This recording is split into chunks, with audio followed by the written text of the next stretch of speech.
હવે વિદ્યાર્થી મિત્રો જોઈએ દાખલા નંબર 10મો.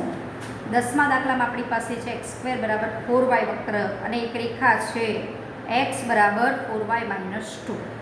હવે આ બંને વક્રો વડે ઘેરાયેલા પ્રદેશનું ક્ષેત્રફળ પૂછ્યું છે. હવે આ આપણો વક્ર છે x² બરાબર 4y અને આ રેખાને તમે આમ પણ વિચારી શકો x - 4y + 2 બરાબર લે.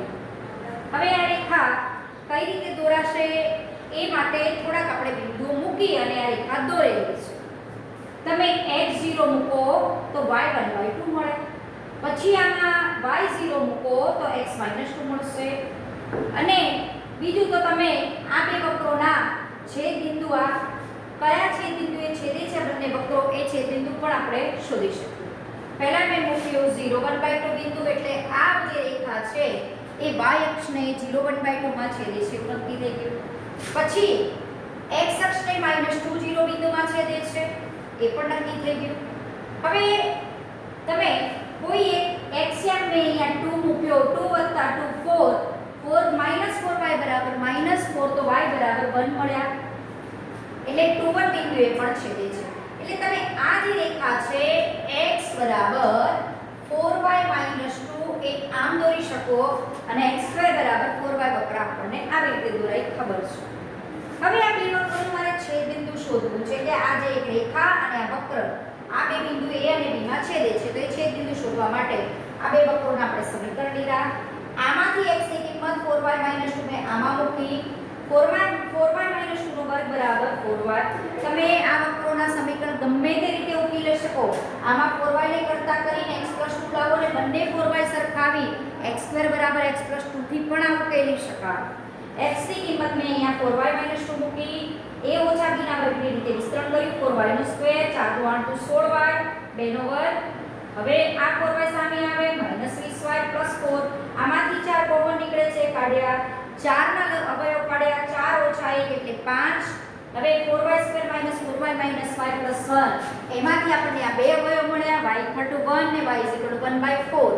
y = 1 આ તમે આ વક્રના સમીકરણમાં મૂકો તો x2 મળે અને y 1/4 મૂકો તો 4 4 ઉડી ગયા 1 - 2 એટલે x તમને -1 મળે. તો આપણને બે છેદ બિંદુઓ મળશે એક 2 1 -1 1/4.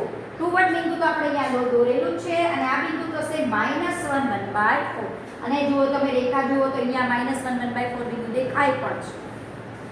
હવે આ બે છેદ બિંદુઓ મળી ગયા. જ્યારે બે વક્રો વડે ઘેરાયેલા પ્રદેશનું ક્ષેત્રફળ શોધવાનું હોય ત્યારે પહેલું કામ છેદ બિંદુ શોધવાનું કરવાનું.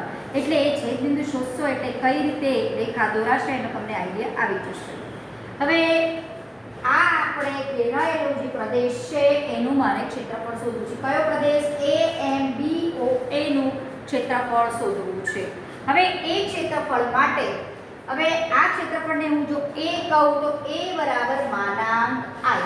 જ્યાં I બરાબર ચલો આ પ્રદેશનું જ્યારે મારે ક્ષેત્રફળ શોધવું હોય તો આ રેખા વડે આ ઘેરાયેલા પ્રદેશનું ક્ષેત્રફળ x અક્ષને સાપેક્ષ શોધી કાઢું માઈનસ આ વક્ર વડે ઘેરાયેલા પ્રદેશનું ક્ષેત્રફળ એમાંથી બાદ કરું એટલે માંગેલ પ્રદેશનું ક્ષેત્રફળ આપણને મળી જાય. તો હવે આ વક્ર આ આપણી રેખા કઈ કહેવાય x બરાબર -1 ને આ કઈ કહેવાય x બરાબર 2. -1 અને 2 ની વચ્ચે આ એક રેખા અને આ વક્ર વડે આ ઘેરાયેલો પ્રદેશ. તો રેખાએ x અક્ષ સાથે જે ઘેરેલો પ્રદેશ છે એમાંથી આ વક્ર વડે ઘેરાયેલો પ્રદેશ બાદ કરી દઉં તો આ માંગેલ પટ્ટી જે છે એનું ક્ષેત્રફળ મળી જાય. તો આ ક્ષેત્રફળમાં શોધવા માટે શું કર્યું?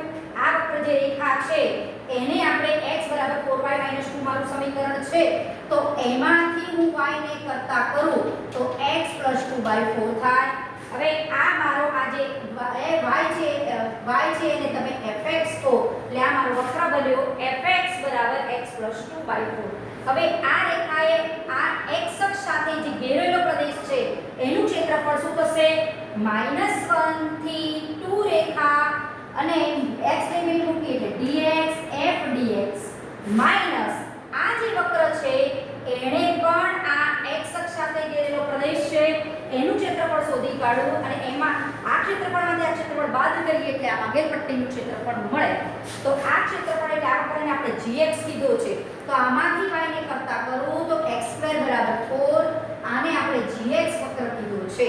તો આ થશે -1 થી 2 વડે આ જે વક્ર વડે જે ઘેરાયેલો પ્રદેશ -gx dx કહી શકો. fx આપણે મૂક્યો છે, gx મૂક્યો, પછી સીધું ખાલી સંકલન કરવાનું રહેશે. x/4 1/2 x²/4 1/4 અચળ x નું સંકલન x²/2 1/2 બહાર નીકળે 1 નું સંકલન x માઈનસ x² નું સંકલન x³/3 4 * 3 એટલે 12 એટલે -1 થી 2 અહીંયા લિમિટ આવશે. પહેલા અપર લિમિટ 2 મૂકો એટલે શું થશે 2 નો વર્ગ 4 4 4 ઉડ્યા એટલે 1/2 પ્લસ અહીંયા x2 મૂકો એટલે 2/2 એટલે 1 માઈનસ x2 મૂકો એટલે 2³ એટલે 8 8/12 એટલે 2/3 માઈનસ હવે લોઅર લિમિટ મૂકો x ની જગ્યાએ -1 નો વર્ગ +1 1/8 આ મૂકેલા છે. x ની જગ્યાએ -1 મૂકો એટલે -1/2 x ની જગ્યાએ -1 મૂકો તો -1 મૂક્યું -1 માઈનસ માઈનસ +1 1/12. હવે આ માઈનસ નિશાની મેં ખાલી અંદર આપી છે. 1/2 + 1/2 એટલે 1 1 + 1 એટલે 2 2 માઈનસ ઉપર 3 ના પદો મેં લખેલા છે. 8 3 અને 12 નો લસાઅ 24 થાય. બરોબર, તો આને 24 વડે ગુણ્યા 24 48 આ તમારા ગુણાશે 8 × 16 ને 8 છે આ 3 અને આ 2 વડે ગુણીએ એટલે ઉપરનું આવશે 48 ઓછા 21 એટલે 27/24 9 કરી 27 8 કરી 24 એટલે 9/8 આ આપણો i થાય એટલે a બરાબર માનાંક i એટલે માનાંક i એટલે આનું જે માનાંક નીકળે 9/8 ધન સંખ્યા છે એટલે 9/8. ઘણા છોકરાઓ અહીંયા gx - fx કરે તો એને -9/8 મળશે અને છેવટે એનો માનાંક નીકળી જશે i તરીકે -9/8 મળશે. પણ મોસ્ટલી શું કરવાનું, જે આ વક્ર ઉપરનો વક્ર હોય આકૃતિ દોરતા આવડે તો જ આ વસ્તુ આવશે. હવે આ જે છે એના વડે ઘેરાયેલો x અક્ષની સાપેક્ષ પ્રદેશ શોધી કાઢીએ માઈનસ જે આના વડે ઘેરાયેલો છે પ્રદેશ એમાંથી બાદ કરી દો એટલે આ પટ્ટી વડે ઘેરાયેલો પ્રદેશ તમને અહીંયા ક્ષેત્રફળ રૂપે મળે છે. હવે આ જે દાખલો છે આમ તો 9મો અને 10મો દાખલો જોઈએ તો એ બે વક્રો વડે આવૃત પ્રદેશનું ક્ષેત્રફળ એનો ઉપયોગ કરીને તમે શોધી શકો. ઘણા આવું પણ કરે છે કે આમાં આટલા ભાગનું ક્ષેત્રફળ શોધે પ્લસ આટલા ભાગનું ક્ષેત્રફળ શોધે અને બંને ક્ષેત્રફળનો સરવાળો કરે તોય જવાબ તમને આ 9.8 જ મળે. બરોબર, આ હતું બે વક્રો વડે ઘેરાયેલા પ્રદેશનું ક્ષેત્રફળ વાળો દાખલો. એક વક્ર રેખા છે અને એક વક્ર પરવલય છે. એના વડે ઘેરાયેલો જે પ્રદેશ છે એનું આપણે ક્ષેત્રફળ શોધવાનું આ રીતે શોધી શકાય. હવે અહીંયા તમને ઘણા એમ પણ કે અહીંયાથી આટલા પ્રદેશનું ક્ષેત્રફળ શોધી કાઢો, પછી અહીંયાથી આટલા પ્રદેશનું ક્ષેત્રફળ શોધી કાઢો. તો શું કરવા, પહેલેથી અહીંયા સીધું આ ક્ષેત્રફળ શોધી શકાય છે તો શોધી કાઢો. ન શોધી શકાતું હોય તેવા ભાગ કરવા પડે. બરાબર, આગળનો હવે દાખલો આપણે જોઈએ.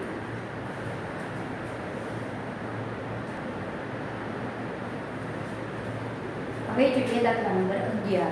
11માં દાખલામાં આપણી પાસે છે વક્ર y² બરાબર 4 એ x ટાઈપનો વક્ર છે. એક x બરાબર 3 રેખા એના વડે ઘેરાયેલા આવૃત પ્રદેશનું ક્ષેત્રફળ. તો આ x બરાબર 3 રેખા અને વક્ર છે y² બરાબર 4x. પહેલા તો આ જે રેખા છે આ વક્રની બે બિંદુમાં છેદે છે એ છેદ બિંદુ શોધી કાઢો. વક્ર છે આપણો y² બરાબર 4x અને રેખા છે x બરાબર 3. x 3 મૂકો એટલે y² 12 મળે, y ± 2√3. તો આ બિંદુ થયું તમારું 3 2√3 આમાં અને આ બિંદુ થયું 3 - 2√3.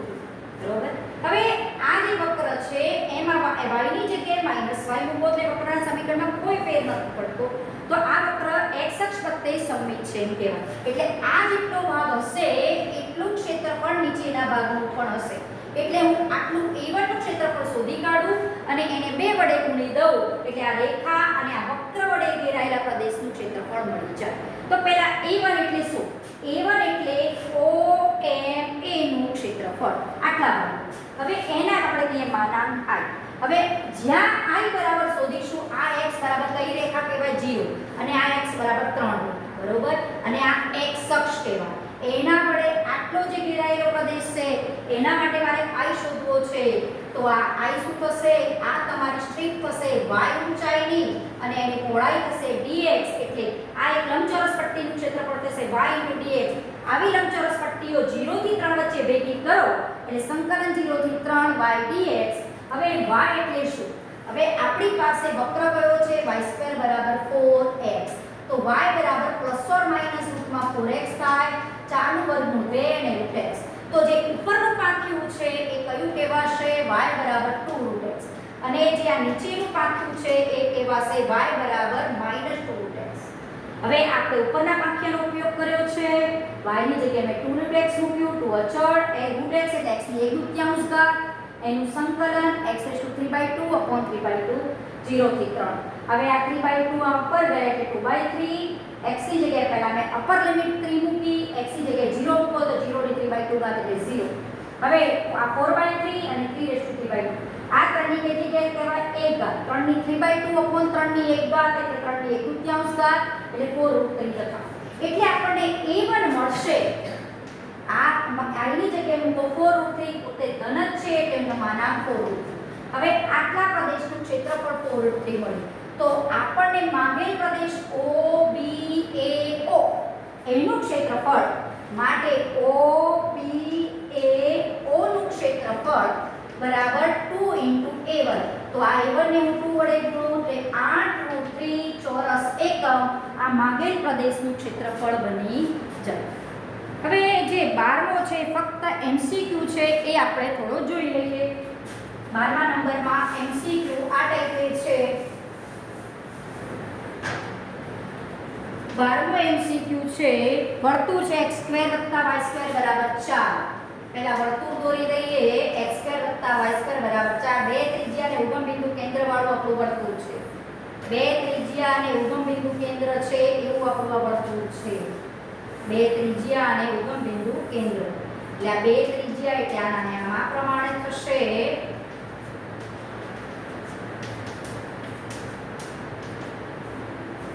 અને x બરાબર 0 રેખા, x બરાબર 0 એટલે y અક્ષ ને x બરાબર 0 લાઈન કહેવાય. અને બીજું કીધું છે x બરાબર 2, x બરાબર 2 રેખા એટલે અહીંયા એના વડે પ્રથમ ચરણમાં ઘેરાયેલો અવરોધ પ્રદેશ એટલે આટલું ક્ષેત્રફળ આપણને પૂછેલું છે. હવે આ MCQ છે તો તમે ગણતરી કરીને મોઢે આવડતું તો મોઢે કરી શકાય. જો ગણતરી કરવી હોય તો આમ ને મોઢે કરવો તો આમ. હવે ખબર છે વર્તુળનું ક્ષેત્રફળ કેટલું થાય πr² સૂત્ર ખબર છે. હવે આનો ચોથો ભાગ થયો તો πr² / 4 કરી દો એટલે આટલું ક્ષેત્રફળ મળી જાય. r કેટલો છે 2 છે તો πr² / 4 એટલે આ OAB નું ક્ષેત્રફળ થઈ જાય જે આપણને માંગ્યું છે. હવે r એટલે 2, 2 નો વર્ગ 4, 4 4 ઉડ્યા એટલે 5. આ રીતે પણ કરી શકો. જો પણ દાખલાના સ્વરૂપે પૂછાય તો આમ ના પડે. હવે એને આપણે ગણવું પડે. તો x બરાબર 0 થી x બરાબર 2 અને x અક્ષ વડે ઘેરાયેલો પ્રદેશ એટલે ફક્ત આટલું સંકલન કરજો એટલે જવાબ આવી જશે. a બરાબર આટલા ભાગને હું a કહું, એનું ક્ષેત્રફળ બરાબર માનાંક i જ્યાં i બરાબર 0 થી 2 y dx અને y બરાબર મળશે y² બરાબર 4 - x², તો y બરાબર મળશે √4 - x². પ્લસ વાળો કારણ કે ઉપરનો ભાગ છે એટલે પ્લસ કહેવાશે. 0 થી 4 a² - x² નું સંકલન સૂત્ર x/2 √a² - x² a²/2 sin inverse x/a. આને a² વિચારો, a² એટલે 2 નો સ્ક્વેર એટલે a બરાબર આપણી પાસે સૂત્ર છે a બરાબર 2 કિંમત મળશે. સૂત્ર છે x/2 √a² - x² a²/2 sin inverse x/a. આને આમ વિચારો 2 નો વર્ગ a² - x². ax બરાબર અહીંયા 4 મૂકીએ. હવે અહીંયા સોરી ax બરાબર આપણે 2 મૂકવાના છે. 2 0 થી 2 મૂકો એટલે 4 - 4 એટલે 0, 2 નો વર્ગ 4 0 પ્લસ અહીંયા 2 મૂકો તો sin inverse 1 π/2 અને 4/2 એટલે 2 * π/2 માઈનસ લોઅર લિમિટ મૂકો x 0 મૂકો એટલે 0 sin inverse 0 0 તો 2 * π/2 એટલે π. આ આપણો જવાબ અહીંયા પણ આ જ આવ્યો અને એનો માનાંક શોધો એટલે π ચોરસ એકમ બની જાય. હવે એવો જ છે 13મો MCQ. હવે પહેલા તમને ફિગર આવડતી હોય ને થોડા ક્ષેત્રફળના સૂત્રો ખબર હોય તો અમુક દાખલા તમે MCQ સ્વરૂપે સહેલાઈથી કરી શકો. અને જો ના ખબર હોય તો આખું આવું કરવા બેસવું પડે. દાખલો પૂછાય તો આ રીતે કરાય. હવે વક્ર છે y² બરાબર 4x. આ આપણો વક્ર y² બરાબર 4x.